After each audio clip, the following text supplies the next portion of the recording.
Ya, saya sakit, kemarin saya sakit, sekarang udah sehat, makanya udah bisa syuting. Saya sakit hipertiroid.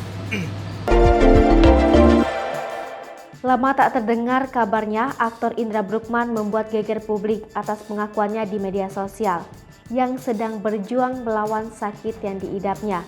Indra Bruggman mengumumkan dirinya sempat mengalami sakit yang sampai mengganggu kesehatan mentalnya, yang kerap cemas saat bertemu dengan orang lain.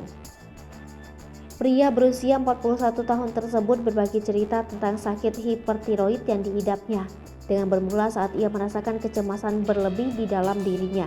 Namun, Indra masih biasa saja merespon kecemasan dirinya itu, sehingga ia tetap menjalankan aktivitas seperti biasa. Karena sudah sangat mengganggu, Indra pun ke rumah sakit agar bisa menyembuhkan kecemasan yang berlebih di dalam diri.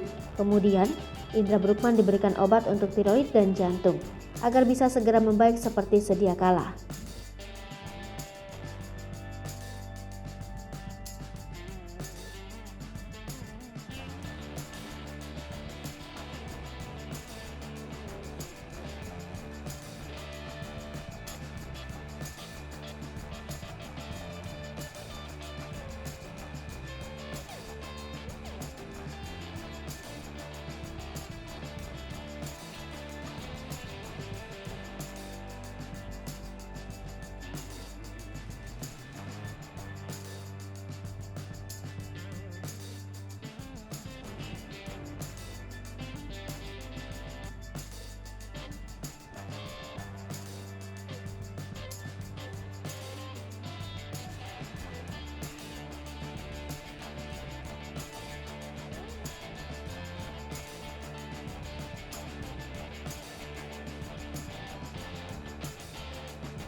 Hai pemirsa Sri Popo TV, jangan lupa komen, like, dan subscribe, serta tonton